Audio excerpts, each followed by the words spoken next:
हम लोग पढ़ते हैं अकबर के टाइम के जो ग्रंथ है उनको हम लोग यहाँ पर पढ़ लेते हैं, ठीक है। जिसमें हम लोगों ने हमजानामा को कंप्लीट कर लिया, हमजानामा को यहाँ पर हम लोग कंप्लीट कर चुके हैं।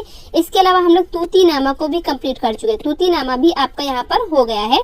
और फिर हम लोगों ने पढ़ा था दीवाने हाफिज, ठीक है। क्या हम लोगों ने पढ़ा था? दीवाने हाफिज भी यहाँ पर आपका, एक मिनट, दीवाने हाफिज भी आपका यहाँ पर कंप्लीट हो चुका है, ठीक है। तो 3 ग्रंथों को हम लोगों ने यहाँ पर कंप्लीट कर लिया था। आज हम आगे के ग्रंथों को पढ़ेंगे। ये जो आपके ग्रंथ है वो कैसे हैं? अभारतीय ग्रंथ है। मैंने आपको बताया था कि अकबर के टाइम में बहुत से ग्रंथों का चित्रण हुआ, जिसमें आपके कुछ अभारतीय ग्रंथ हो जाएंगे, कुछ आपके भारतीय ग्रंथ हो जाएंगे, कुछ आपके ऐतिहासिक ग्रंथ हो जाएंगे, ठीक है।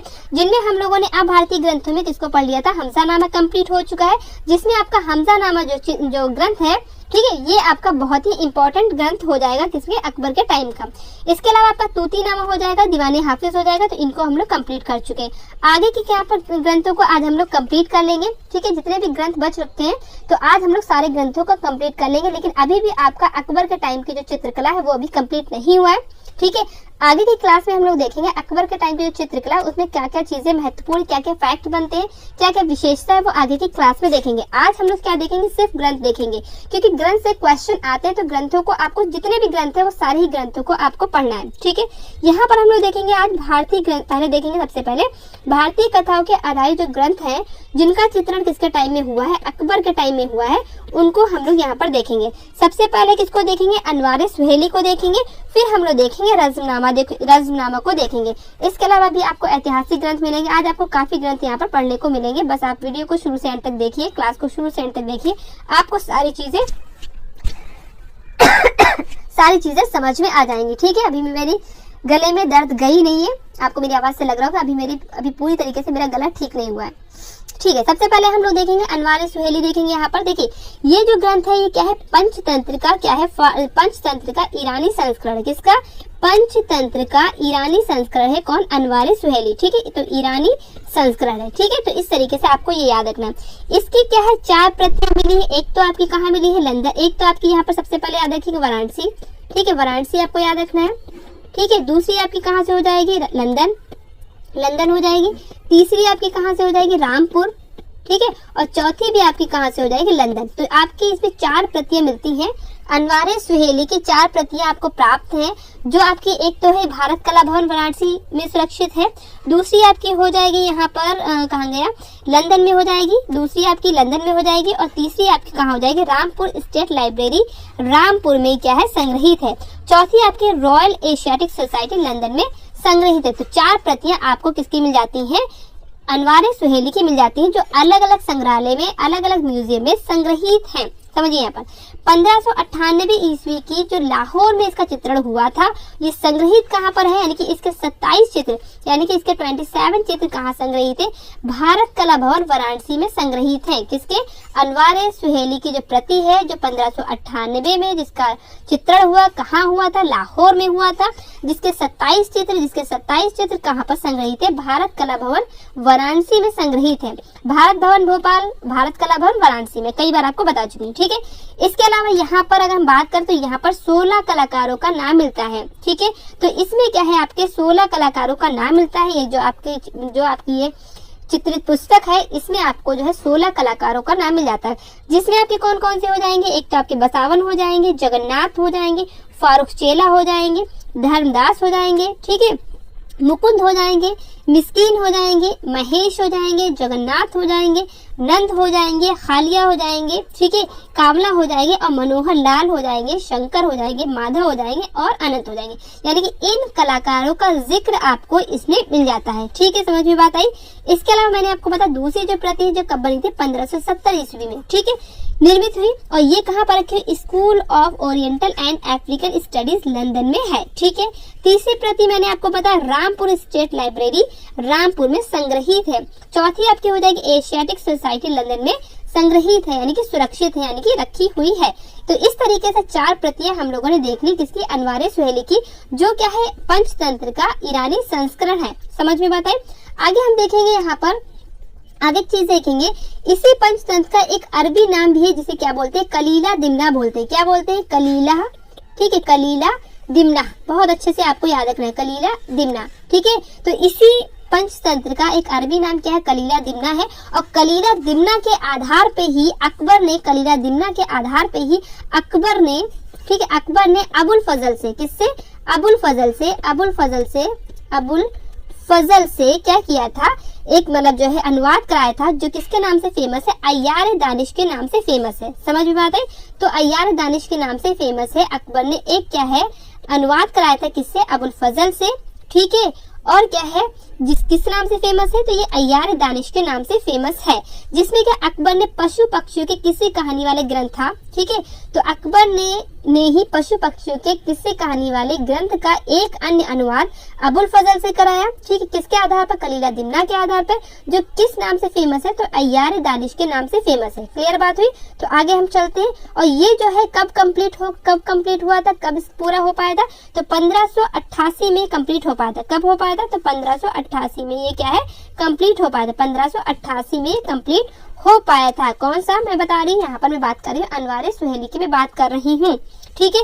जो क्या है आपको मैंने बताया कि अनवारे सुहेली ही, क्या आपको अनवारे सुहेली का ही जो अरबी नाम है वो क्या हो जाएगा, कलीला दिमना हो जाएगा। और कलीला दिमना के आधार पर अकबर ने क्या है, अबुल फजल से अनुवाद कराया, जो किस नाम से फेमस है, अय्यार दानिश के नाम से फेमस है। और ये जो अय्यार दानिश है ये कब कंप्लीट हुई, तो ये 1588 में पूर्ण हो पाई थी, यानी कि कंप्लीट हो पाई थी। क्लियर? आगे हम लोग यहाँ पर देखते हैं, आगे हम लोग देखेंगे रज़्मनामा, ठीक है। जितने भी पॉइंट्स आपको जितने ग्रंथ पे याद करने वाले बस उतने ही करना, आपको पूरा ग्रंथ को आपको रट के वहां पर नहीं जाना है, ठीक है। ऐसा नहीं कि आपको पूरा ग्रंथ वहां पर पढ़ के जा रहे हैं, ठीक है, अनुवाद करके जा रहे हैं, वो आपको नहीं करना है। जो आपके एग्जाम में पॉइंट्स बनते बस आपको उन्हीं को पढ़ना है, जितनी चीजें आपको आपके लिए इंपॉर्टेंट है बस आपको वही पढ़ना है, ठीक है। रज़्मनामा की अगर हम बात करें तो रज़्मनामा जो है अब्दुल कादिर बदायूनी ने महाभारत का फारसी अनुवाद रज़्मनामा से किया था, ठीक है। सबसे पहले सुनिए, ये क्या है, महाभारत का ठीक है फारसी अनुवाद है, ठीक है, फारसी अनुवाद। सबसे पहले क्वेश्चन पूछा जाएगा आपका कि रज़्मनामा है किसका फारसी अनुवाद है, तो महाभारत का। किसने इसको अनुवाद किया था, तो किसने किया था, अब्दुल कादिर बदायूनी ने किया था। किसने किया था, अब्दुल, ठीक है, अब्दुल कादिर बदायूनी, ठीक है। अच्छे से आपको सारी चीजें यहाँ पर याद रखनी है, ठीक है। तो अब्दुल कादिर बदायूनी ने महाभारत का फारसी में अनुवाद किया, जो किस नाम से किया, तो रज़्मनामा से किया। बहुत ही इंपॉर्टेंट पॉइंट यहाँ पर ये निकल के आता है। अब्दुल कादिर जो बदायूनी थे ये काफी क्या है विद्वान थे, यानी कई भाषाओं को इनको ज्ञान था। सबसे पहले देखिए फारसी में किया, तो आपको जाहिर सा फारसी में तो इनको ज्ञान हो गई, तभी तो फारसी में किया। इसके अलावा क्या है, अब्दुल कादिर बदायूनी को संस्कृत का प्रसिद्ध विद्वान भी कहा जाता था, यानी कि फारसी में भी इनको क्या कहते नॉलेज थी। इसके अलावा संस्कृत का भी इनको ज्ञान था, इसके अलावा अरबी का भी ज्ञान था, और फारसी तो मैं बता ही चुकी, यानी कि अरबी, फारसी और संस्कृत का ये क्या है ज्ञाता थे, यानी कि इसका ये क्या है ज्ञान रखते थे, यानी कि इनको इसके बारे में नॉलेज थी। समझ गए किसको, अब्दुल कादिर बदायूनी, जो किसके दरबार में आपके हो जाएंगे, अकबर के टाइम के हो जाएंगे, ठीक है, यानी कि अकबर के दरबार में ये थे। इसके अलावा अगर हम बात करें, ये जो ग्रंथ है, ठीक है, 1582 से 1589 के बीच में, ठीक है, 89 के बीच में क्या है ये चित्रित हुआ। कौन सा, रज़्मनामा। जो रज़्मनामा है 1582 से यानी कि 1582 से लेकर के 1589 के बीच में ये क्या है इसका चित्रण कार्य हुआ था, ठीक है। किसके टाइम की बात हो रही है, यहाँ पर अकबर के टाइम की बात हो रही है, क्योंकि हम लोग पढ़ ही रहे अकबर के टाइम में जिन ग्रंथों का चित्रण हुआ, ठीक है, जिन ग्रंथों का चित्रण हुआ, यानी कि यहाँ पर ग्रंथ लिखने की बात नहीं हो रही, यानी जिन ग्रंथों का जो है चित्रण हुआ उसकी यहाँ पर बात हो रही है, ठीक है। समझ में बताइए, तो रज़्मनामा क्या हो जाएगा, ये महाभारत का फारसी अनुवाद है, जो किसने किया था, अब्दुल कादिर बदायूनी ने किया था, ठीक है। अब्दुल कादिर बदायूनी जो थे उनको कई लैंग्वेजेस का ज्ञान था, जैसे कि संस्कृत हो जाएगी, अरबी हो जाएगी, फारसी हो जाएगी, तो इन सभी लैंग्वेजेस का अब्दुल कादिर बदायूनी को अच्छा खासा ज्ञान था, ठीक है। इसके बाद हम बात करते हैं कि इसमें क्या है 169 चित्र बने। किसमें, यहाँ पर किसकी बात हो रही, रज़्मनामा की बात हो रही, किसकी बात हो रही, रज़्मनामा की यहाँ पर बात हो रही है, ठीक है। तो रज़्मनामा में आपको 169 चित्र बने हैं, जो 3 जिल्दों में विभक्त है। जिल्द का मतलब होता है प्रति, जिल्द का मतलब क्या होता है, प्रति, यानी कि प्रति का मतलब क्या हो जाएगा, कॉपी, ठीक है, ठीक है, कॉपी का मतलब डुप्लीकेट, ठीक है। तो यानी कि 3 जिल्द में ये क्या है विभक्त है। समझ में बात है, मैं फिर से बता रही हूँ आपको, रज़्मनामा में आपको 169, ठीक है, 169 चित्र मिल जाते हैं, जो क्या है 3 जिल्दों में क्या है विभक्त हैं। इसको पूर्ण करने में 50 चित्रकारों का योगदान रहा था। यानी कि रज्मनामा के चित्रों को पूर्ण करने में लगभग आपके 50 चित्रकारों का काम लगा था। यानी कि 50 चित्रकारों का योगदान था। यानी कि 50 चित्रकारों ने इसमें काम किया था। ठीक है, जिसमें मेन चित्रकार कौन थे? एक तो आपके दसवंत हो जाएंगे, बसावन हो जाएंगे, मिस्किन हो जाएंगे, लाल, जिसमें हम लोग दसवंत, बसावन, मिस्किन को यहाँ पर हम लोग पहले ही पढ़ चुके हैं। ठीक है, तो समझ में बात आई। तो दसवंत है, बसावन है, मिस्किन है, तो इनका जो है, ठीक है, इन्होंने अपना योगदान दिया किसमें? रज्मनामा के चित्रों को बनाने में। समझ में बात आई। आगे हम लोग यहाँ पर चलते हैं, आगे हम लोग यहाँ पर देखते हैं 21 चित्रों में दसवंत का नाम मिलता है। जैसे कि मैंने अभी आपको बताया, एक मिनट, जैसे मैंने अभी आपको बताया 169 चित्र मिले हैं। ठीक है, जिसमें दसवंत है, बसावन है, मिस्किन है, लाल है। ठीक है, लगभग आपके 50 चित्रकार हैं। ठीक है, लगभग आपके कितने? 50 चित्रकार हैं, जिसमें आपको यहाँ पर दसवंत, बसावन और मिस्किन और लाल यहाँ पर आपको मिल जाते हैं। इसके अलावा अगर बात है, इनमें से जो है 21 चित्रकारों में तो सिर्फ दसवंत का ही नाम मिलता है। यानी कि 21 चित्रकारों में तो सिर्फ दसवंत का ही नाम मिलता है। आपको मैंने दसवंत के बारे में बताया था। ये क्या है? कैसा जो है चित्रकार है जो क्या है, पागल हो गया था लास्ट में, और पागल होकर के इसने क्या कर लिए थे? आत्महत्या कर लिया था। ठीक है, तो 21 चित्रकार, तो इसी चित्रण के दौरान दसवंत क्या हो गया था? पागल हो गया था। मैंने आपको बताया था जो दसवंत है वो अकबर कालीन चित्रकार है, जो लास्ट में क्या हो गया था? पागल हो गया था, और पागल हो जाने के बाद क्या किया था? इसने क्या कर लिया था? आत्महत्या कर ली थी। क्वेश्चन आपसे पूछा था कौन सा ऐसा चित्रकार है जिसने आत्महत्या कर ली थी, तो वो आपका कौन हो जाएगा? दसवंत ही हो जाएगा। कौन सा ऐसा कलाकार है, चित्रकार है जो क्या है? पागल हो गया था, तो वो कौन सा हो जाएगा? दसवंत ही हो जाएगा। दसवंत किस काल का चित्रकार है? तो आपको याद रखना है वो अकबर के काल का ही चित्रकार है।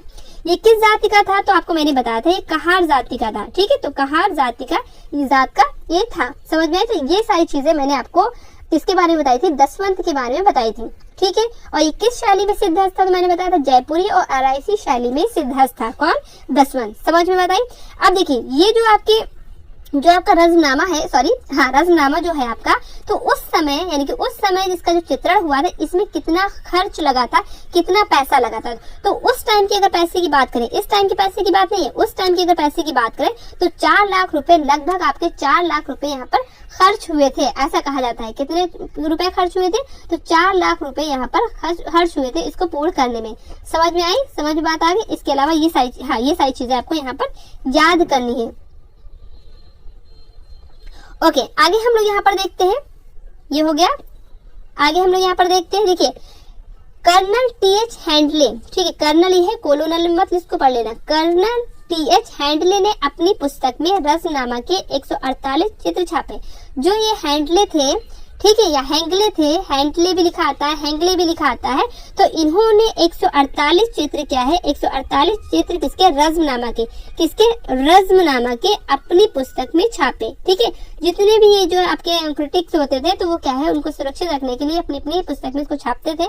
ठीक है, तो इसी तरीके से 148 जो है चित्र किसने? हैंडले ने अपनी जो है पुस्तक में छापे थे। समझ में बात आई। तो रज्मनामा के 148 पूछा जाए आपसे कि हैंडले ने कितने चित्र छापे, तो 148 चित्र छापे। किसके छापे? तो रज्मनामा के छापे। ठीक है, इसकी प्रथम प्रति, अब देखिए यहाँ पर मैंने अभी आपको बताया था, नहीं अभी तो आपका यहाँ पर वाराणसी आया था, फिर आपका आया था रामपुर आया था, फिर आपका लंदन, 3 जगह पर आपके वो संग्रहित थे। कौन से मैंने बताया था 3 जगह संग्रहित थे? जल्दी से मुझे बताइए। तो आपको मैंने अभी बताया था कौन सा? अनवारे सुहेली, यानी कि अनवारे सुहेली के जो प्रतियां हैं वो आपकी 3 जगह संग्रहित है। एक तो आपकी हो जाएंगी,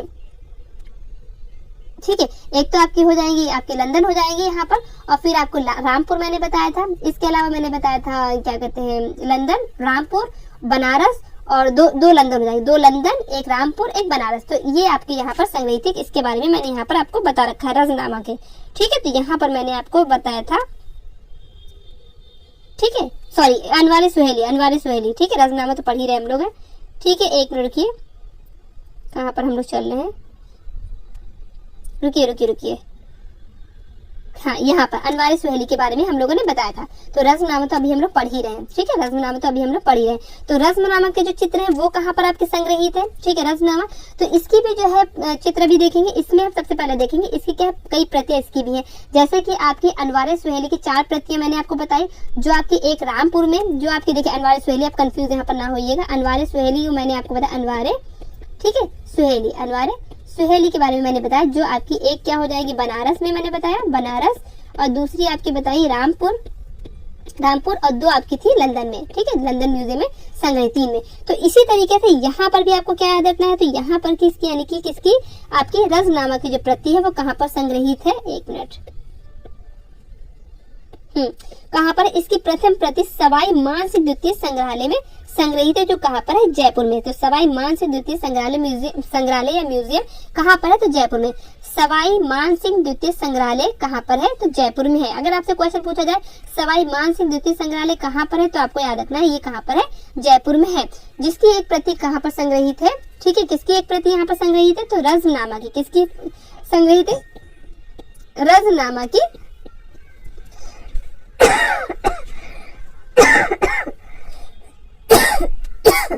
ठीक है, तो रज्मनामा की यहाँ पर संग्रहित है। क्लियर हुआ। आगे हम बात करें, जबकि द्वितीय जो इसकी दूसरी यानी कि एक प्रति आपकी हो गई जयपुर में और दूसरी होगी British museum and library London में संग्रहित है, ठीक है। तो ब्रिटिश म्यूजियम लाइब्रेरी लंदन में ये संग्रहित है, किसकी, आपकी यहाँ पर रज्मनामा की। तो 2 यहाँ पर प्रति आपको समझ में आ गई, जयपुर में एक है और एक आपकी लंदन में। तो 2 चीजें आपको यानी कि 2 यहाँ पर आपको याद रखना है। क्लियर हुआ, ठीक है। तो ये सारी चीजें आपको किसके बारे में देखनी थी, रज्मनामा के बारे में देखनी थी। बस आपको यही पॉइंट देखने, ज्यादा आपको कुछ देखना नहीं। सारे ही आज हम लोग ग्रंथ को कंप्लीट कर लेंगे और ऐसा नहीं कि आज पूरे ग्रंथ कंप्लीट करने हैं तो मैं आपको कुछ कम पढ़ाऊंगी, ऐसा कुछ नहीं। जितनी चीजें बन रही होंगी, जितने पॉइंट्स आपके एग्जाम के लिए बन रहे होंगे, उतनी ही चीजें हम लोग को यहाँ पर पढ़नी है, ठीक है। तो जितनी चीजें बन रही होंगी वही चीजें हम लोग यहाँ पर कंप्लीट करेंगे। आगे हम देखेंगे रामायण। अब देखिए रामायण, इसका भी क्या है, एक सचित्र प्रति जो है कहाँ पर संग्रहित है, सवाई मानसिंह द्वितीय संग्रहालय में संग्रहित है। यानी कि महाभारत, ठीक है, महाभारत और जो है रामायण, ठीक है, महाभारत और रामायण। महाभारत किस नाम से है, आपके रज्मनामा के नाम से है, ठीक है। महाभारत किस नाम से, यहाँ पर मैंने आपको बताया था रज्मनामा के नाम से, ठीक है। महाभारत किस नाम से हो जाएगी, तो रज्मनामा के नाम से। ये भी आपकी कहाँ संग्रहित है, मैंने अभी ये बताया था, तो आपको यहाँ पर जयपुर में संग्रहित है। इसी के तरह जो रामायण की जो आपकी सचित्र प्रति है वो कहाँ पर संग्रहित है, तो ये भी आपके सवाई मानसिंह द्वितीय संग्रहालय जयपुर में संग्रहित है। तो ऐसे याद रखिएगा, रामायण और महाभारत दोनों की एक एक प्रति कहाँ पर संग्रहित है, यानी चित्रित प्रति कहाँ पर संग्रहित है, तो जयपुर में संग्रहित है, ठीक है। 1588 में इसका चित्रण कार्य समाप्त हुआ। इसका चित्रण कार्य कब समाप्त हुआ था, तो 1588 में समाप्त हुआ था। इसका चित्रण कार्य कब समाप्त हुआ था, 1588 में समाप्त हुआ था। और इसको भी किसने जो है अनुवाद किया था, इसको भी किसने अनुवाद किया था, तो इसको भी बदायूनी नहीं किया था। तो रामायण और महाभारत दोनों का आपको याद रखना है, अब्दुल कादिर बदायूनी, ठीक है, अब्दुल कादिर बदायूनी, ठीक है। तो दोनों में यहाँ पर मैं लिखना भूल गई, तो मैं यहाँ पर लिख देती हूँ, तो आप नोट कर लीजिएगा, अब्दुल कादिर, ठीक है, कादिर बदायूनी। इसको भी आपको याद रखना है, नोट कर लीजिए, यहाँ पर चीजें आप नोट कर लीजिएगा, वरना बाद में आप भूल जाएंगे, ठीक है। तो ये भी आपको यहाँ पर याद रखना, अब्दुल कादिर बदायूनी, ठीक है, आपको ये याद रखना है, ठीक है। समझ में बात आई। रामायण और महाभारत दोनों का अनुवाद जो है किसने किया, ठीक है, वो भी किसमें किया, फारसी भाषा में किया। किसने किया, तो अब्दुल कादिर बदायूनी ने किया, ठीक है। रज्मनामा की भी एक प्रति आपकी जयपुर में संग्रहित है और इसके अलावा रामायण की भी एक प्रति जो है वो भी आपकी कहाँ, जयपुर में संग्रहित है। समझ में बात है।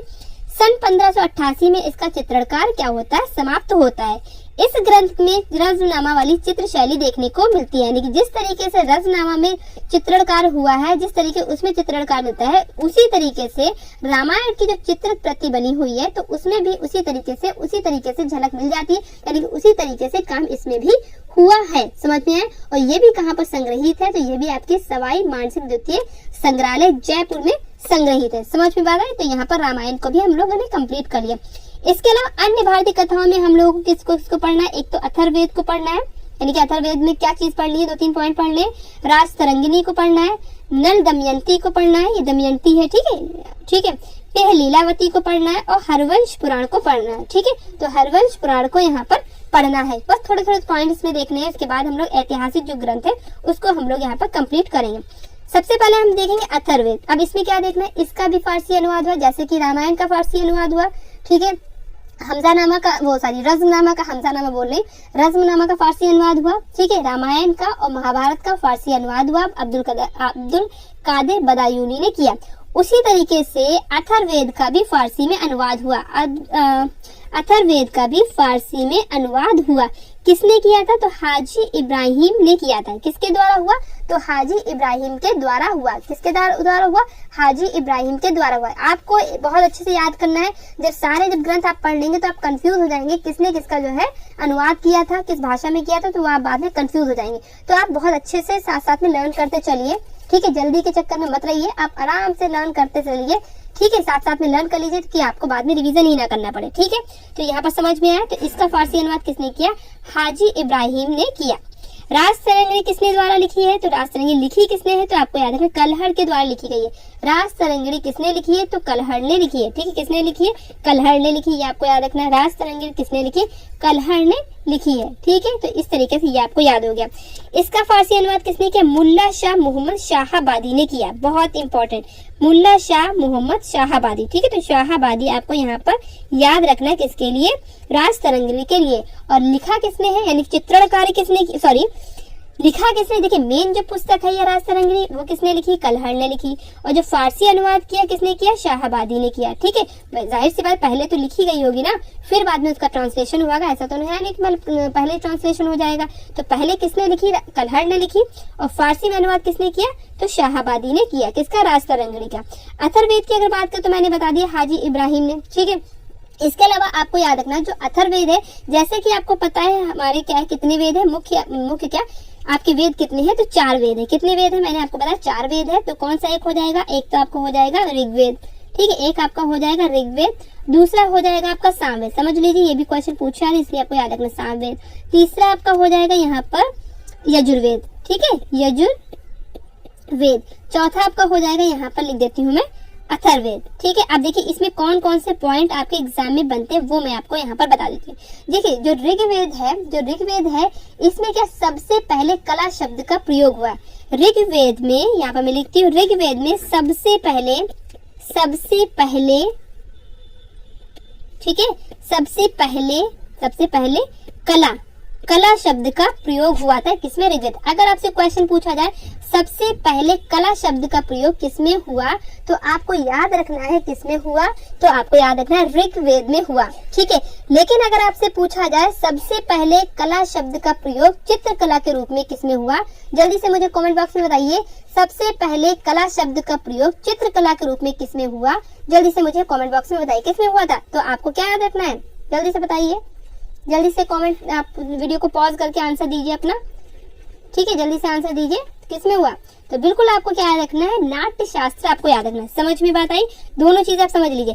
सबसे पहले कला शब्द का यूज क्या है, तो आपको ऋग्वेद बताना है। और सबसे पहले क्या है? कला शब्द का चित्रकला के रूप में, ठीक है। तो आपको किसमें बताना है? नाट्य शास्त्र। दोनों ही आपको याद रखने हैं। एग्जाम में कंफ्यूज आप बिल्कुल नहीं होंगे, क्योंकि जब आप यहाँ पर पूछा आता है तो वहां पर आपका नाट्य शास्त्र भी दिया होगा और आपका ऋग्वेद भी दिया होगा, फिर आप वहां पर कंफ्यूज हो सकते हैं। तो इसलिए मैंने आपको यहाँ पर बता दिया, दोनों ही पॉइंट बता दिए, जिससे कि आप वहां पर बिल्कुल भी भूले नहीं। समझ में बात आई? ठीक है। अब इसके अलावा ऋग्वेद में आप क्या याद रख सकते हैं, जैसे कि आपको पता है जो गायत्री मंत्र है वो कहाँ से लिया गया है, वो ऋग्वेद से ही लिया गया। अगर आपसे पूछे जो प्रसिद्ध गायत्री मंत्र है वो कहाँ से लिया गया है, तो वो भी आपको कहाँ से लिया गया है? ऋग्वेद से ही लिया गया है। कहाँ से लिया गया? गायत्री मंत्र, ठीक है। गायत्री मंत्र यहाँ पर मैं लिखती हूँ, दिख रहा है आपको। तो गायत्री मंत्र कहाँ से लिया? तो ऋग्वेद से ही लिया गया। इसके अलावा अगर हम बात करें सामवेद की, पहले इसको इरेज कर देते हैं तो कुछ बहुत दिखाई पड़े थोड़ा सा, ठीक है।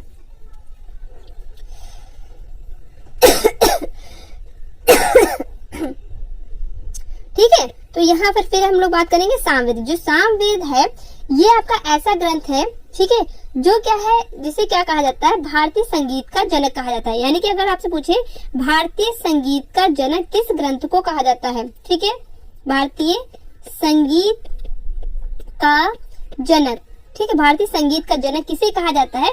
तो सामवेद को कहा जाता है। और ये कैसे लिखा हुआ है, यानी कि इसकी सूक्ति किस में लिखी, पद में लिखी हुई या गद में लिखी हुई? तो क्या है? पद में लिखी हुई है, ठीक है, पद में। जैसे कि ऋग्वेद है आपका जो है गद में लिखा हुआ है, ठीक है, ऋग्वेद आपका गद में लिखा हुआ, जबकि सामवेद आपका क्या है? पद में लिखा हुआ।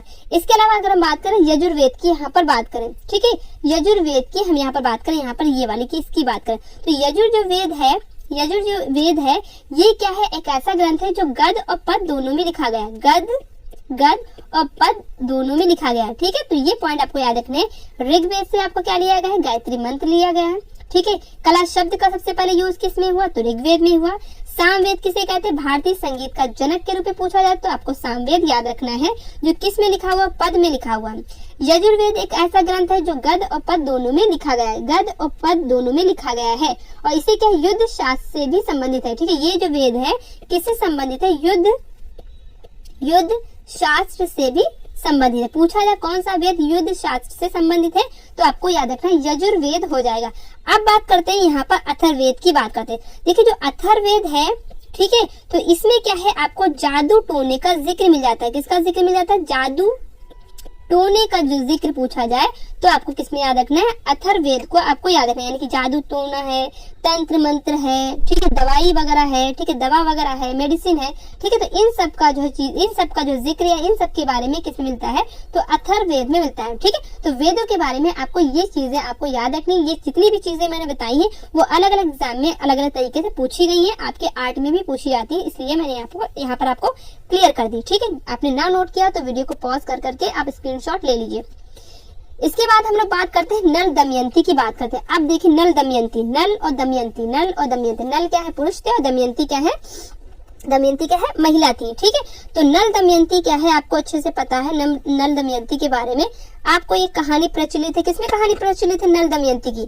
ठीक है, तो महाभारत में आपको एक कहानी प्रचलित आपने सुनी होगी, महाभारत में नल दमयंती की जो है कहानी प्रचलित थी। ठीक है, जिसमें आपको पता है कि जो युधिष्ठिर थे, ठीक है, समझिए यहाँ पर जो युधिष्ठिर थे, अब ये प्रचलित है, अब सही है गलत है ये मुझे नहीं पता। ठीक है, जो आपको बुक में आपको मिलता है वो मैं बता रही हूँ। ठीक है, आपके ग्रंथ में क्या मिलता है वो मैं नहीं यहाँ पर बता रही हूँ। ठीक है, तो आप लोग बिल्कुल ऐसा नहीं कि अगर चीजें ना हो आपके हिसाब से तो आप सोचे कि मैम तो अपनी तरफ से उल्टा सीधा बता रही ना, तो मैं कुछ भी अपनी तरफ से नहीं बता रही। जो चीजें एग्जाम के पॉइंट ऑफ व्यू से जो पूछी जाती है, बस मैं वही चीजें आपको, रामायण है, महाभारत, वही चीजें मैं आपको बताने वाली। पूरी रामायण महाभारत मैं बता लूँ, ये मेरे में भी इतनी कैपेसिटी नहीं है कि मैं पूरी रामायण और महाभारत आपको पढ़ा दूं। ठीक है, इतनी मेरे में नॉलेज भी नहीं है। ठीक है, जो चीजें आपके एग्जाम के पॉइंट ऑफ व्यू से बनती है बस वही चीजें मैं यहाँ पर डिस्कस करती हूँ। ठीक है, तो युधिष्ठिर आपको पता है एक बार क्या है, जुए में सब कुछ हार गए थे। ठीक है, तो फिर क्या है, जुए में हार गए थे, अपने भाइयों के साथ वनवास में पहुंच गए थे। ठीक है, फिर इसके बाद जो है ऋषि ने उनको कहानी सुनाई थी, किसकी, नल और दमयंती की कहानी सुनाई थी, जिसमें नल क्या है, जो नल जो थे वो दमयंती की जो खूबसूरती को, मतलब खूबसूरती के बारे में उन्होंने सुना होगा, तो क्या है बहुत ज्यादा उनकी खूबसूरती में क्या हो गए थे, मतलब पागल हो गए थे। ठीक है, यानी कि मतलब चाहने लगे थे। तो उसी तरीके दमयंती ने भी सुना था, तो दमयंती भी उनके नल में क्या है, प्रेम में मतलब पड़ गई थी। ठीक है, तो इस तरीके से कहानी मतलब प्रचलित है, किसकी, नल और दमयंती की कहानी प्रचलित है, किसमें, महाभारत में। ठीक है, तो ये आपको इतनी चीजें मैंने इसलिए बता दी जिससे कि आपको यहाँ पर याद रहे एग्जाम में। ठीक है, अब यहाँ पर आपको क्या पढ़ना है, इसका जो फारसी अनुवाद किसने किया, फैजी के द्वारा किया गया। इसका फारसी अनुवाद किसके द्वारा किया गया, फैजी के द्वारा किया गया। क्वेश्चन आपका आएगा, नल दमयंती का फारसी अनुवाद किसने किया, तो आपको याद रखना है फैजी ने किया। ठीक है, फैजी ने किया, बस इतना ही आएगा। ठीक है, लीलावती, इसका फारसी अनुवाद किसने किया, तो इसका भी फारसी अनुवाद किसने किया, तो भी इसका भी हो जाएगा फैजी ने किया। तो नल दमयंती और लीलावती इन दोनों का फारसी अनुवाद किसने किया, तो फैजी ने किया। जैसे कि आपको महाभारत और रामायण का फारसी अनुवाद किसने किया, तो बदायूनी ने किया। उसी तरीके से नल दमयंती और लीलावती का फारसी अनुवाद किसने किया, तो फैजी ने किया। ठीक है, मैं दोनों चीजें एक साथ इसलिए बता रही हूँ, जैसे मैं बार बार बता रही हूँ रज़नामा और रामायण बदायूनी, मैं इसलिए बता रही हूँ कि वहां पर आप बिल्कुल कंफ्यूज ना कि इनमें कौन से थे उनमें कौन से थे। ठीक है, तो कंफ्यूज हो सकते हैं, तो आप दो दो करके याद करेंगे तो आपको याद हो जाएगा। मैं इतनी बार रिपीट करूँ तो आपको याद ही हो गया होगा फिलहाल। ठीक है, तो नल दमयंती और लीलावती दोनों ही किसके लिए याद रखना है, फैजी के लिए याद रखना है। ठीक है, इसकी प्रति कहाँ पर है, तो इसकी प्रति कहाँ है, ब्रिटिश संग्रहालय म्यूजियम। ठीक है, ब्रिटिश संग्रहालय को ही म्यूजियम बोलते हैं। ठीक है, ब्रिटिश संग्रहालय लंदन में संग्रहित है, या ब्रिटिश म्यूजियम लंदन में संग्रहित है। ठीक है, ब्रिटिश म्यूजियम लंदन में संग्रहित है लीलावती की एक प्रति। क्लियर, आगे हम देखते हैं कौन कौन सी चीजें यहाँ पर बच रखी हैं। ठीक है, हरिवंश पुराण। ठीक है, बहुत इंपॉर्टेंट ये क्वेश्चन आपका शायद नहीं ये पूछा, हाँ ये मतलब ठीक है, ये क्वेश्चन आपका आया हुआ है। ठीक है, आपके एग्जाम में आया हुआ है। ठीक है, मुझे याद नहीं कौन से एग्जाम में आया हुआ था, कि एनवीएस में आया था कि केवीएस में, मुझे इतना याद नहीं, लेकिन ये क्वेश्चन आपको पूछा गया है कि हरिवंश पुराण जो है क्या पूछा गया था मैं बताती हूँ। ये पूछा गया था इनमें से कौन सा ग्रंथ अकबर के टाइम का है, यानी कि अकबर के टाइम में इसका चित्रण हुआ है। तो उसमें ऑप्शन हरिवंश पुराण था। ठीक है, तो इसका भी फारसी अनुवाद किसने किया है, तो मौलाना शेरी के द्वारा हुआ है। ठीक है, इसका भी फारसी अनुवाद किसके द्वारा हुआ है, तो मौलाना शेरी। ठीक है, सबका फारसी अनुवाद ज्यादातर हो रहा है। ठीक है, तो मौलाना शेरी आपको याद रखना, मौलाना शेरी आपको याद रखना है। किसका, मौलाना शेरी ने हरिवंश पुराण का फारसी अनुवाद किया है। किसके टाइम में, अकबर के टाइम में। जितने में ग्रंथ बता रहे वो सारे ही अकबर के टाइम के, आप लोग भूल मत जाइएगा। तो कौन कौन से अकबर के टाइम के ग्रंथ हो गए, मैं एक बार फिर से रिकॉल कर देती हूँ जिससे कि आपको याद रहे। देखिए, सबसे पहले तो आपका हमजा नामा हो गया, फिर आपका हो गया तूती नामा हो गया, फिर आपका हो गया दीवाने हाफिज हो गया, फिर आपका हो गया अनवार सुहेली हो गया, फिर हम लोगों ने पढ़ा रज़्मनामा पढ़ा, फिर हम लोगों ने रज़्मनामा का ही जो है फारसी अनुवाद हुआ किसके नाम से, महाभारत का ही फारसी अनुवाद हुआ रज़्मनामा के नाम से। किसके द्वारा हुआ, तो आपका बदायूनी के द्वारा हुआ। फिर हम लोगों ने रामायण का भी फारसी अनुवाद देख लिया। फिर हम लोगों ने देखा फिर हो गया ना, हाँ, फिर हरिवंश पुराण देख लिया, नल दमयंती देख लिया, लीलावती देख लिया। ठीक है, तो ये आपके यहाँ पर कंप्लीट हो गए। अब हम लोग देखेंगे कुछ ऐसे ऐतिहासिक ग्रंथ हैं जिनका चित्रण अकबर के टाइम के हुआ। ठीक है, सबसे पहले देखेंगे हम लोग अकबरनामा। यहाँ पर देखेंगे सबसे पहले हम लोग क्या देखेंगे, अकबरनामा देखेंगे। ठीक है, अकबरनामा किसने लिखी, तो आपको पता है अबुल फजल ने लिखी। किसने लिखी अकबरनामा, अबुल फजल ने लिखी। ठीक है, तो अबुल फजल के द्वारा अकबरनामा लिखी गई थी। ठीक है, इसकी प्रतियां British museum and library Victoria and Albert museum London में है। ठीक है, एच बेटी लाइब्रेरी डबलिन में संग्रहित है। ठीक है, तो ये आपकी इसकी प्रतियां यहाँ पर आपको यहाँ पर मिल जाती हैं। अकबरनामा में प्रमुख रूप से मुगल दरबारी जीवन की विविध झांकियां प्रस्तुत की गई।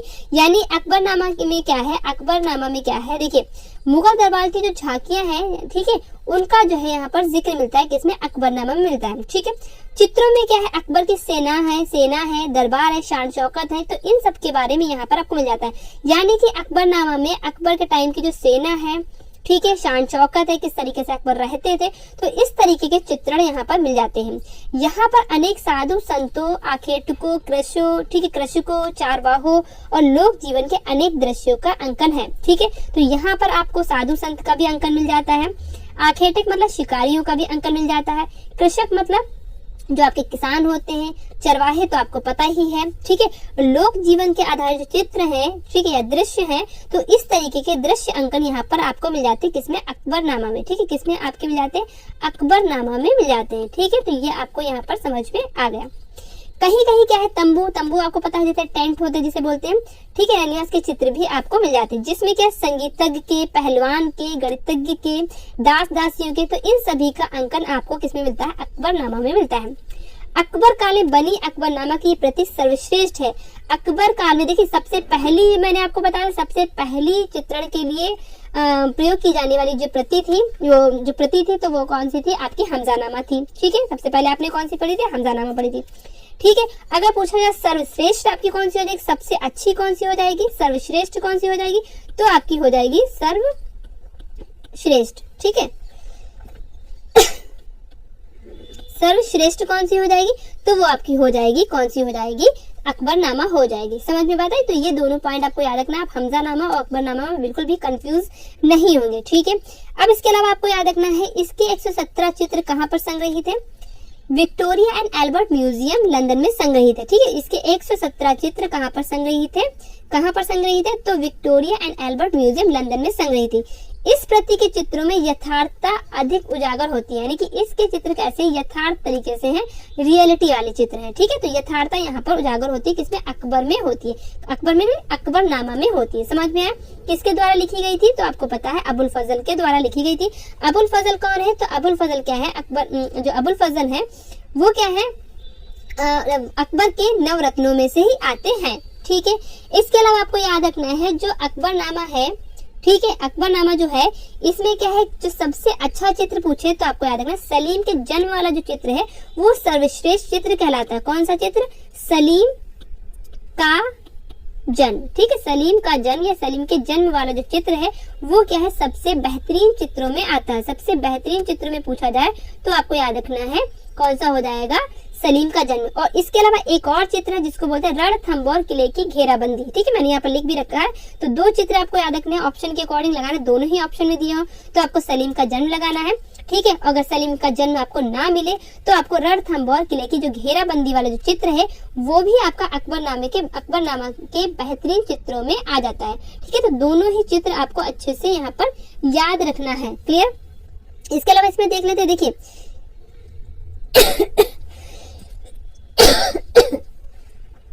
ठीक है, इसके अलावा देखिए जिसमें कलाकार के चित्र में को कई तलों में विभाजित कर, हाँ ये छोड़िए, मैं जो बता रही हूँ वो आप सुनिए। ठीक है, चित्र के प्रथम विभाजन है महल के बाहर दान बांटने वाले को। ठीक है, यानी कि पहले तल में आपको क्या है, महल के बाद दान बांटने वाला दिखाएगा। दूसरे विभाजन में क्या, महल के अंदर। ठीक है, फिर क्या प्रथम अलिन्य वादकों का। तीसरे विभाजन में सलीम के स्नान का। ऊपर की तरफ स्त्रियों का जमघट।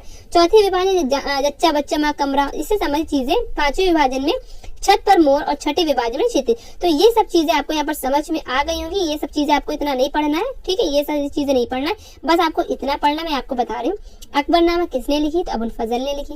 ठीक है, इसके अलावा इसका सबसे बेहतरीन चित्र कौन सा हो जाएगा, तो सलीम का जन्म वाला हो जाएगा। इसके अलावा कौन सा हो जाएगा, तो रणथंभौर का किला हो जाएगा। तो ये 3-4 पॉइंट आपको अकबरनामा से याद रखने हैं। आगे हम लोग देखते हैं। अब देखिए कुछ चीजें मैं यहाँ पर आपको बताती, लास्ट में बताती हूँ कि चलिए मैं बता देती हूँ, यहीं पर बता देती हूँ अकबरनामा से रिलेटेड, जो मैंने यहाँ पर लिख नहीं रखा है।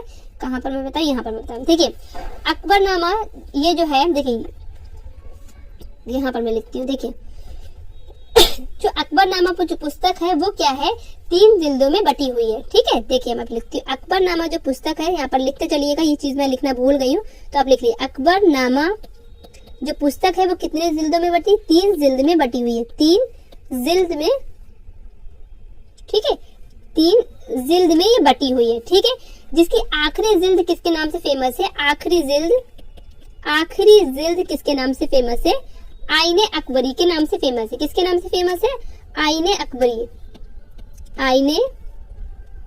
ठीक है, आईने अकबरी के नाम से फेमस है, समझिए अकबरी। ठीक है, देखिए अकबरनामा जो ग्रंथ है वो क्या है, 3 जिल्द में बटा हुआ है। ठीक है, तो पहले के 2 आप छोड़ दीजिए, जो आखिरी वाली जो जिल्द है, जो आखिरी वाला जो खंड है वो क्या है, किसके नाम से फेमस है, तो वो आपका हो जाएगा आईने अकबरी के नाम से फेमस है। सॉरी, आईने अकबरी उसका नाम है, आईने अकबरी के नाम से फेमस है, जो भी आप समझ लीजिए। और ये जो आपकी जो ये आखिरी जो जिल्द है ये क्या है, आपकी 5 अध्याय में विभक्त है। यानी कि ये जो आपकी ये है जो 30, देखिए ये आपकी 3 हो गई और 3 जिल्द में हो गए, और जिसकी आखिरी जिल्द किसमें है, आईने अकबरी के नाम से फेमस है। ठीक है, और ये जो आखिरी जिल्द है ये कितने अध्याय में बटी हुई, ये कितने अध्याय में बटी हुई, तो ये 5 अध्याय में बटी हुई। कितने अध्याय में बटी हुई, 5 अध्याय में बटी हुई। तो ये आपको इसमें याद रखना है, अच्छे से याद रखना है। ठीक है, जिसमें जो शुरू के 4 अध्याय, यानी कि ये जो 5 अध्याय में बटी है, तो इसमें जो शुरू के 4 अध्याय है, इसमें क्या अकबर की शासन प्रणाली और जीवन संबंधी चीजें आपको यहाँ पर मिल जाती हैं। ठीक है, शुरू के जो 4 जो आपके अध्याय हैं, इसमें क्या है, आपको अकबर की जो शासन प्रणाली है, जीवन है, और या इसके अलावा जो कुछ और जो चीजें हैं, यानी कि अकबर के टाइम की, ठीक है, वो सारी चीजें आपको इसमें मिल जाती हैं। ठीक है, और इसके जो 5वां जो अंतिम यानी कि ये जो आपका बच्चा, जो आखिरी वाले जो एक बचा, ठीक है, जो अंतिम वाला, यहाँ पर मैं अंतिम लिख देती हूँ। ठीक है, इसका जो 5वां है अंतिम कह सकते हैं।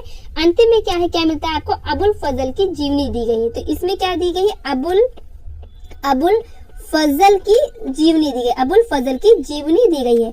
समझ में बात आई, फिर से सुन लीजिए, हो सकता है आप कंफ्यूज हो गए, यहाँ पर मैं लिखना भूल गई, तो आप फिर से सुन लीजिए। देखिए अकबरनामा जो है वो क्या है, 3 जिल्द में डिवाइड है, जिसमें क्या है, ठीक है, जो आखिरी जिल्द है, ठीक है, उसका क्या नाम है, आईने अकबरी है। जो आईने अकबरी भी है वो कितने अध्याय में डिवाइड है, तो वो कितने 5 अध्याय में डिवाइड है। कितने अध्याय में डिवाइड है, 5 अध्याय में डिवाइड है। जो शुरू के जो 4 अध्याय है वो किससे रिलेटेड है, अकबर से रिलेटेड है। जो शुरू के 5 अध्याय है वो किससे रिलेटेड है, अकबर से रिलेटेड है। मतलब यहाँ पर अकबर की जो जीवनी आधारित चित्र मिल जाते हैं। इसके अलावा जो अकबर के आधार पर जो चित्र हैं, या कह सकते हैं जो उनकी शासन प्रणाली है, या कोई भी चीजें हैं, मतलब उनसे रिलेटेड हैं सारी चीजें। ठीक है, और जो आखिरी यानी कि अंतिम कह लीजिए या 5वां कह लीजिए, उसमें क्या है, जो अबुल फजल ने, भाई जाहिर सी बात किसने लिखी है, अकबरनामा अबुल फजल ने लिखी, तो आखिरी में अबुल फजल की जीवनी आपको मिल जाती है। ठीक है, तो इस तरीके से आपको क्वेश्चन आपको याद रखना है। समझ में आता है? इसको स्क्रीनशॉट ले लीजिए, तो आप बाद में इसको साफ साफ नोट कर लीजिएगा, या अभी साथ में नोट करते चलिए। ठीक है, समझ में आता है? तो यहाँ पर मैंने आपको अकबरनामा में ये चीज बताई है और बहुत ही इंपॉर्टेंट है, इसको आप नोट कर लीजिएगा। यहाँ पर आपको पीडीएफ में ये चीज नहीं मिलेगी। ठीक है, चलिए आगे हम बात करते हैं, बाबरनामा की बात करते हैं। ठीक है, बाबरनामा देखिए, इसका फारसी अनुवाद किसने किया? खाने खाना ने किया। किसने किया? बाबरनामा का फारसी अनुवाद किसने किया? खाने खाना ने किया। जिसकी एक प्रति कहाँ पर संग्रहित है? तो अकबर को बाद में संग्रहित देखेंगे। देखिए, इसका फारसी अनुवाद किसने किया? खाने खाना ने किया। ठीक है, किसने किया? खाने खाना ने किया। जिसकी एक प्रति कहाँ है? अकबर को सन 1589 यानी 1589। ठीक है, 1589 में भेंट स्वरूप मिली। किसको भेंट स्वरूप मिली थी? अकबर को भेंट स्वरूप मिली थी। बाद में बाबरनामा की कई चित्र प्रतियां तैयार की गई। ठीक है, समझ बात आई? बाबरनामा का फारसी अनुवाद खाने खाना ने किया। ठीक है, इसकी एक प्रति क्या है? अकबर को भेंट स्वरूप मिली थी, यानी कि उनको गिफ्ट की गई थी। और बाद में क्या है? अकबर को इतना ज्यादा वो पसंद आ गई। ठीक है, तो बाद में इसके क्या कई बार इसका चित्रण हुआ है। ठीक है, तो बाद में बाबरनामा की कई चित्र प्रतियां बाद में इसकी क्या है? तैयार कराई गई। ठीक है, तो जितने भी राजा महाराजा होते थे वो क्या है? जो चीजें उनको पसंद आ जाती थी तो वो ज्यादा उसमें लग जाते थे। ठीक है, तो उसी तरीके से आपको पता है अकबर को भी चित्रकला का थोड़ा सा था, आपको अच्छे से पता है। इसके बाद जहांगीर देखेंगे तो जहांगीर के टाइम में तो आपको पता ही है कि चित्रकला का स्वर्ण काल किसे कहा जाता है? तो जहांगीर के टाइम को ही कहा जाता है। ठीक है, तो लास्ट में हम लोग डिस्कस करेंगे किसके कौन से टाइम में कौन सा स्वर्ण काल है। ठीक है, अकबर के टाइम में क्या था, जहांगीर के टाइम में क्या था, शाहजहां के टाइम में क्या था, वो हम लोग थोड़ा थोड़ा डिस्कस करेंगे। अब यहाँ पर हम लोग ग्रंथ पढ़ लें तो उसको इसमें यहाँ पर मिक्स ना करें तो ज्यादा बेटर रहेगा। समझ में बात आई? आगे हम देखते हैं इसकी एक प्रति कहाँ पर भाई संग्रहित है? तो राष्ट्रीय संग्रहालय नई दिल्ली में संग्रहित है। जो हमारा नई दिल्ली में, न्यू दिल्ली में जो आपका संग्रहालय है, कौन सा? राष्ट्रीय संग्रहालय। ठीक है, वहीं पर बाबरनामा की एक प्रति आपको यहाँ पर मिल जाती है। ठीक है, अगर आप वहां जाएंगे तो आपको एक प्रति यहाँ पर देखने को मिलेगी। इस प्रति को लगभग 48 चित्रकारों ने चित्रित किया था। कितने? 48 चित्रकारों ने चित्रित किया था। इसमें कितने चित्र मिल जाते हैं? 144 चित्र आपको यहाँ पर मिल जाते हैं। समझ में बात आई? तो बाबरनामा में आपको कितने चित्र मिल जाते हैं? 144 चित्र मिल जाते हैं। कितने चित्रकारों ने भाई योगदान दिया? कौन कितने चित्रकार थे? ठीक है, कितने चित्रकारों का काम यहाँ पर लगा था? कितने चित्रकारों ने अपनी मेहनत यहाँ पर लगाई? ठीक है, तो वो आपको याद रखना है। 48 चित्रकारों ने अपना यहाँ पर योगदान दिया था। किसके लिए? बाबरनामा के चित्रों के लिए। कितने चित्र? 144 चित्र। ठीक है, कहाँ पर संग्रहित है? तो आपकी इसकी एक भाई प्रतियां तो आपकी कई प्रति हैं, लेकिन एक प्रति आपको कहाँ मिल जाती है? तो नई दिल्ली, यानी कि राष्ट्रीय संग्रहालय नई दिल्ली में एक प्रति इसकी आपको मिल जाती है। किसकी? बाबरनामा की मिल जाती है। ठीक है, जिसका फारसी अनुवाद किसने किया था? खाने खाना ने किया था। क्लियर?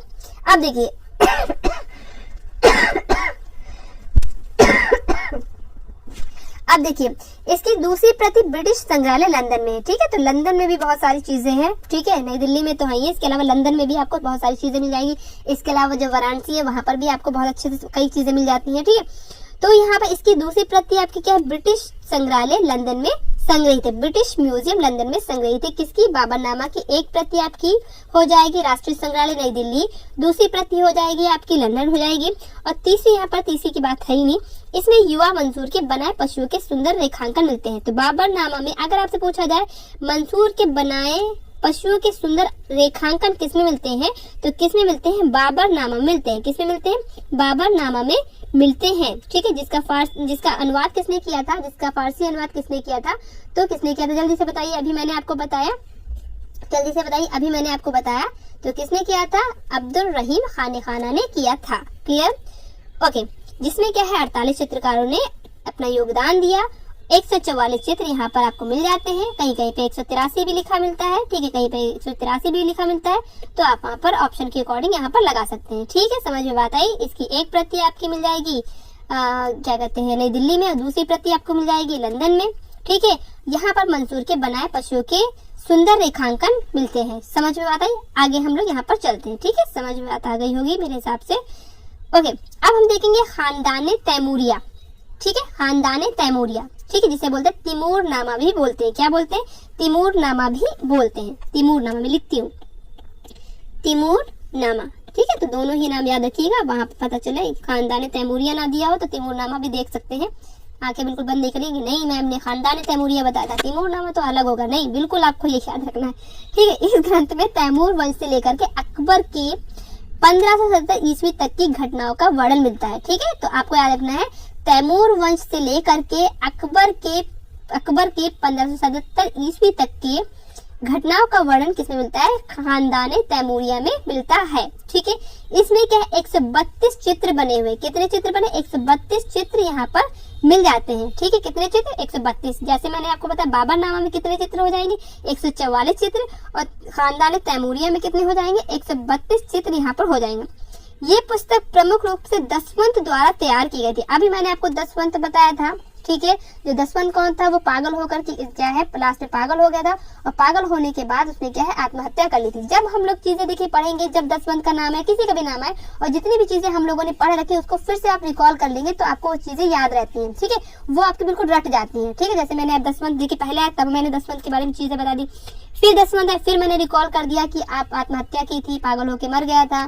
ठीक है, कहार जाति का था, आराइशी शैली का, जो आराइशी शैली में सिद्धहस्त था। ठीक है, तो ये सारी चीजें आपको मतलब कहने का मतलब एक रैपिड तरीके से आपको क्या कर लेना होता है? रिकॉल कर लेना होता है, जिससे आपके जहन में बिल्कुल क्या होती है? वो बस जाती है। ठीक है, और जब आपको एग्जाम में क्वेश्चन मिलेगा तो आपको लगेगा कि अरे ये तो बहुत इजी आ गया, और इजी आपको इसलिए लगता है क्योंकि आपने इतने अच्छे से पढ़ रखा होता है। इजी तभी लगता है जब आपने अच्छे से पढ़ रखा होता है।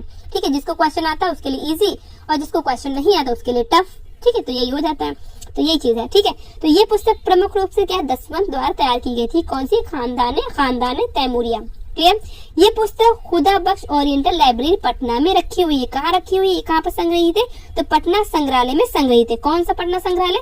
खुदा बख्श ओरिएंटल लाइब्रेरी पटना। ठीक है, तो यहाँ पर खानदान तैमूरिया आपको मिल जाएगी। ठीक है, जिसमें क्या है 132 चित्र हैं, 132 चित्र हैं तैमूर वंश से लेकर के अकबर के 1577 ईस्वी तक के। यहाँ पर इन घटनाओं का जिक्र, यहाँ पर वर्णन यहाँ पर मिलता है, जो क्या है पूरी तरीके से किसने तैयार की थी? दसवंत के द्वारा ये तैयार की गई। समझ में बात आई? यानी कि दसवंत के द्वारा इसका चित्रण हुआ। अब देखेंगे हम लोग शाहनामा देखेंगे, ये लास्ट स्लाइड चल रही है आई थिंक। ठीक है, शाहनामा बस ये आखिर यहाँ पर स्लाइड है, और इसके बाद यहाँ पर क्लास को हम लोग एंड करेंगे। शाहनामा, अब देखिए सबसे पहले याद रखना शाहनामा जो पुस्तक है, जो मेन पुस्तक है, जो आपकी जो ओरिजिनल पुस्तक है वो किसने लिखी है? फिरदौसी ने लिखी है। किसने लिखी है? फिरदौसी ने लिखी है। ठीक है, किसने लिखी? फिरदौसी ने लिखी है। अगर आपसे पूछा जाए शाहनामा पुस्तक लिखी किसने है तो आपको फिरदौसी याद रखना है। याद रखिएगा, वहां पता चला पूछा जाए लेखक और लिख के आ जाए चित्रण। ठीक है, ऐसा नहीं करना है आपको। जैसे कि पूछा है लेखक, जैसे कि मैंने आपको बताया रज़्मनामा। ठीक है, तो रज़्मनामा आपको पता है किसने जो इसका फारसी अनुवाद किया था? बदायूनी ने किया था। ठीक है, तो आप ऐसा नहीं करके आएंगे महाभारत में किसने लिखी है। ठीक है, वेद व्यास वहां पर नहीं लिख के आ जाएंगे। अगर वेद व्यास पूछा जाएगा तो आप वहां पर बदायूनी नहीं लिख के आ जाएंगे। ठीक है, महाभारत का फारसी अनुवाद बदायूनी ने किया, और महाभारत लिखी किसने? तो वेद व्यास ने। ठीक है, तो इस तरीके से आपको वहां पर क्वेश्चन पे थोड़ा सा देख लेना है। ऐसा नहीं कि बस शाहनामा देखा बस उठा के लगा दिया। थोड़ा सा पेशेंस से क्वेश्चंस करने हैं। एक एक क्वेश्चन आपका बहुत ही इंपॉर्टेंट हो जाता है, क्योंकि काफी मतलब अच्छी यहाँ पर मेरिट जाती है, आपको अच्छे से पता है। ठीक है, तो आप बहुत अच्छे से करिएगा।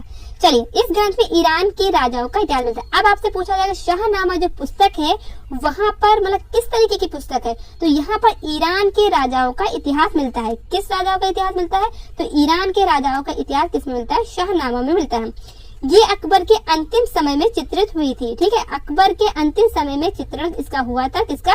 शाहनामा का हुआ था। जो लिखी किसने थी? तो फिरदौसी ने लिखी थी। इस प्रति में जामी कवि की कविता का एक भाग है। जामी कवि की कविता का एक भाग किसमें मिलता है? शाहनामा में मिलता है। अब ये कहाँ पर संग्रहित है? तो चेस्टर बेटी म्यूजियम डबलिन में संग्रहित है। तो चेस्टर बेटी संग्रहालय डबलिन में शाहनामा की एक प्रति क्या है? संग्रहित है। समझ में आए? जिसमें क्या है ईरान के राजाओं का इतिहास मिलता है, और जो अकबर के आखिरी समय में इसका चित्रण हुआ था। ठीक है, चित्रण की यहाँ पर बात हो रही है। ठीक है, तो इसका जो है अकबर के आखिरी टाइम में, यानी कि लास्ट टाइम में, ठीक है, जब मरने वाला होगा, ठीक है, तो उस टाइम में इसका चित्रण हुआ था। ठीक है, तबीयत बहुत खराब है, काफी दिन से मैंने क्लासेस बंद कर रखी, तो मैं सोच रही थी कब तक मैं बंद करूंगी, तो इसलिए मैंने सोचा स्टार्ट कर दिया जाए। चलिए, ठीक है, तो इस तरीके से यहाँ पर हम लोगों ने शाहनामा में सारी चीजें देख ली, चीजें समझ में आई हैं आपको। इसके अलावा कोई भी किसी भी पुस्तक के बारे में कोई भी डाउट है तो आप मुझे कमेंट बॉक्स में जरूर लिखिएगा। आगे की क्लास में हम लोग क्या पढ़ेंगे? हम लोग पढ़ेंगे अकबर के जो चित्र हैं या अकबर के टाइम में जो भी चित्र है या चित्रकार है जो भी है, जो उसमें इंपॉर्टेंट फैक्ट्स बन रहे होंगे उसको आगे हम लोग यहाँ पर कवर करेंगे। ठीक है, तो काफी चीजें अभी बाकी है अकबर के टाइम की भी। फिर हम लोग स्टार्ट करेंगे किसको, जहांगीर को स्टार्ट करेंगे। ठीक है, फिर हम लोग किसको पढ़ेंगे, शाहजहां को पढ़ेंगे। ठीक है, तो अभी हम लोग को बहुत सारी चीजें यहाँ पर पढ़नी है, बहुत सारी चीजें पढ़नी है। बस आपको करना क्या है, पेशेंस के साथ चीजें पढ़नी है, सारे पार्ट्स को कंप्लीट करना है। हाँ, और एक बात मैं बता दूं कि आप लोग वीडियो को शेयर जरूर कर दिया करिए, क्योंकि भाई इसको टाइप करने में, ठीक है, बहुत मेहनत लगती है। खास मुझे जो मेहनत लगती है वो टाइप करने में, क्योंकि मैं कोई मैं बहुत ज्यादा, मेरी स्पीड नहीं है, टाइप की बहुत ज्यादा स्पीड नहीं है ना, जिसकी वजह से मुझे ज्यादा मेहनत लगती है। तो आप लोग अच्छे से वीडियो को शेयर जरूर कर दिया करिए अगर आपको क्लासेस अच्छी लगती है। ठीक है, चलिए आज के लिए इतना ही रखते हैं। अब हम लोग मिलेंगे नेक्स्ट क्लास में, अजान भी हो गई, नेक्स्ट क्लास में मिलेंगे। सभी को जय हिंद, जय Bharat. Thank you so much for watching my video, thank you so much. ठीक है, सब लोग अच्छे से वीडियो को शेयर करना ना भूलें। ठीक है, तो सभी को जय हिंद, जय भारत, खुश रहिए और खुशियां बांटते रहिए। Thank you so much.